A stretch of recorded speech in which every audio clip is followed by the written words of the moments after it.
Students, the lesson which we will be taking up today is the 13th lesson. Some persons never die. In this world, children, you see people taking birth and dying. This process of birth and death is constant. People die और घर वाले याद रखते हैं, but after some years लोग भूल जाते हैं. किसी को कभी पता भी नहीं चलता कि वो आदमी इस वर्ल्ड पे रहा भी था कि नहीं. But there are certain people who are immortal, जो अमर हैं, कभी मरे ही नहीं, आज तक जिंदा है. We respect them, we love them, we want to know about them because they did something for humanity. They fought with the systems, they fought with injustice. We remember them because of their thoughts, because of their words and deeds. In this chapter we shall be reading about those people जो अमर हो गए हैं, जिनको आज भी हम याद करते हैं. तो उनमें से सबसे फर्स्ट जो है, let us start reading about Socrates. Who was Socrates? Socrates, children, was born in Athens. Athens is the now capital of Greece. वो यूनान की कैपिटल एथेंस में पैदा हुए 2400 years ago. About 2400 years ago पैदा हुए. He was a great teacher and a great philosopher, and he was against blind faith in various gods, because in those days बहुत people जो थे, they must be worshipping many gods. तो he was against that worship. तो इसके लिए he was charged, and the ruling class was annoyed with him. It annoyed the ruling class. He was put on trial. The ruling class thought that Socrates was misguiding the people. तो उनको Socrates was charged कि he was misguiding the people, so he was given a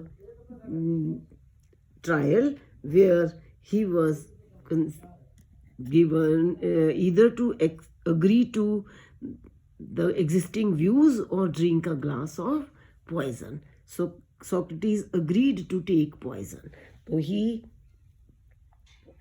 was 70 years of age at that time when he was given hemlock. Hemlock is a poison. He valued truth more than life. He died and became immortal. He was 70 years old at that time. So children, Socrates was an honest man. Socrates did not feel sad and took the sentence calmly. Such was the end of the great philosopher of Athens. He did not write any book, but his teachings were written and preserved by his pupil Plato. उसकी जो teachings है, उसका जो एक प्यूपिल था प्लेटो, उसने लिखी. उसके आइडियाज़ जो थे, they were carried after his death. So the next one about whom we will be reading is Abraham Lincoln. Children, Abraham Lincoln was born in 1809 in USA. Abraham Lincoln had no schooling, but his mother taught him reading and writing.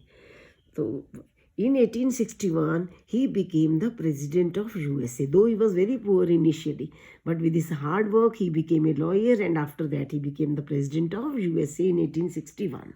तो president जब वो बना, children, Abraham Lincoln.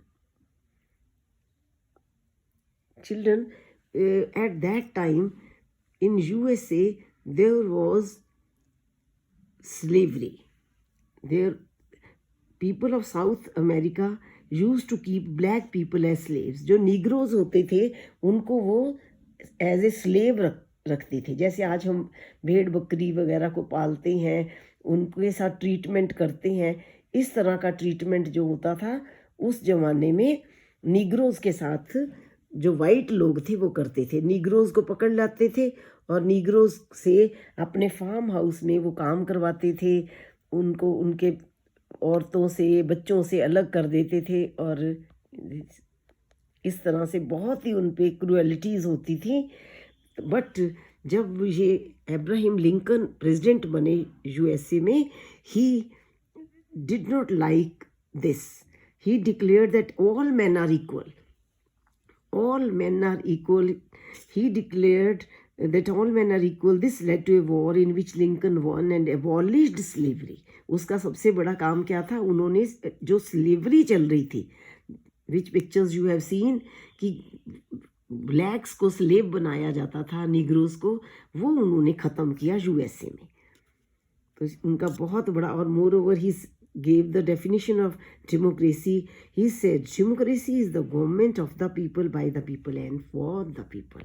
Abraham Lincoln ने ये democracy की बहुत अच्छी definition दी थी। Then the next about which we will be reading is Karl Marx.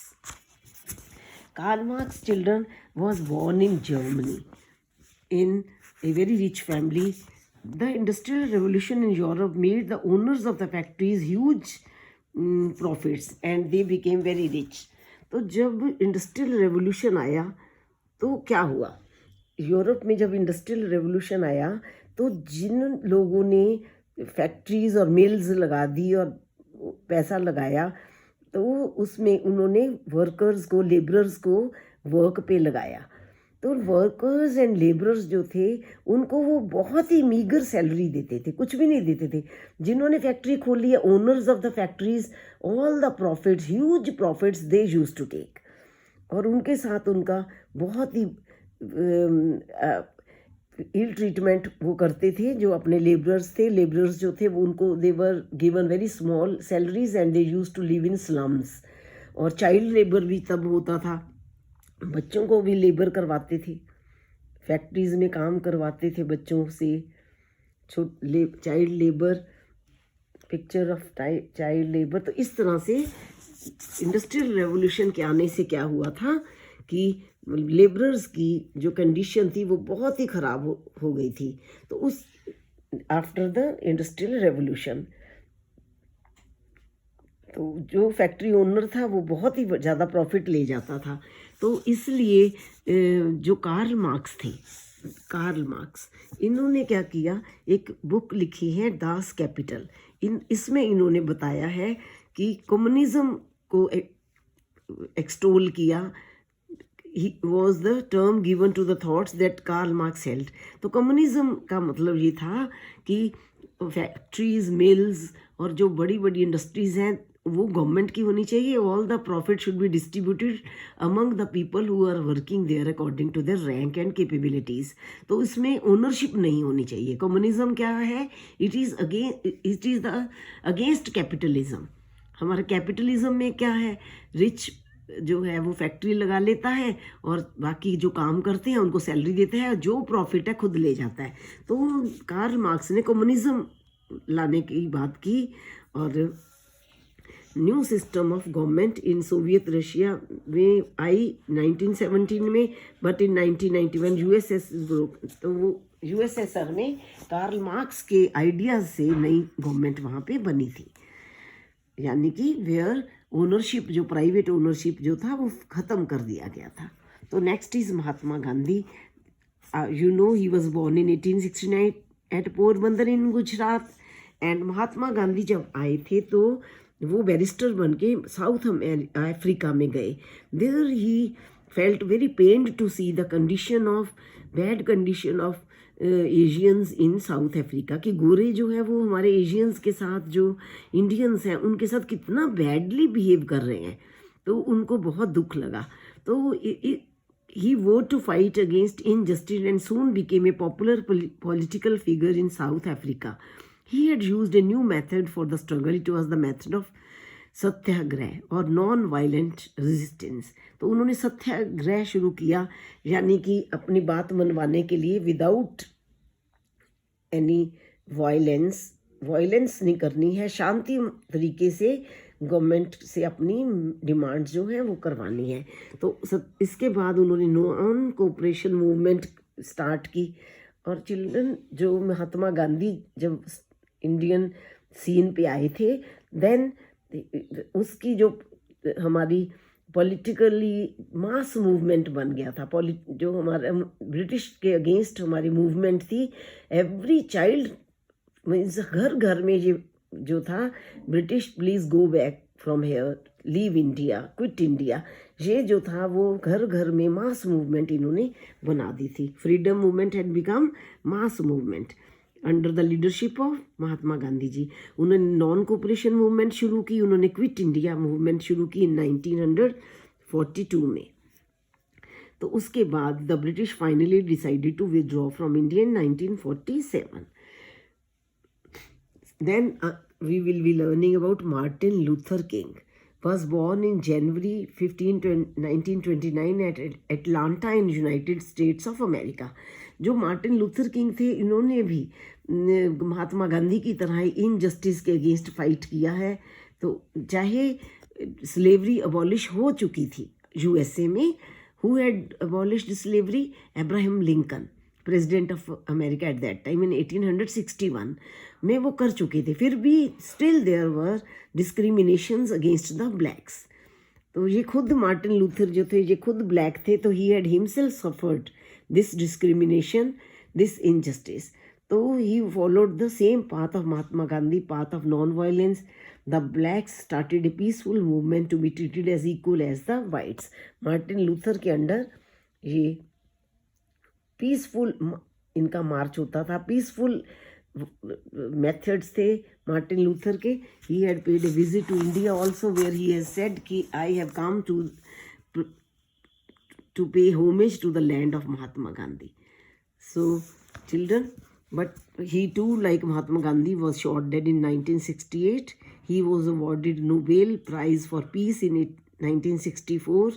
Each year, the third Monday of January is celebrated in the USA as Martin Luther King Day. So children, keep reading and understand the lesson, enjoy it. Thank you.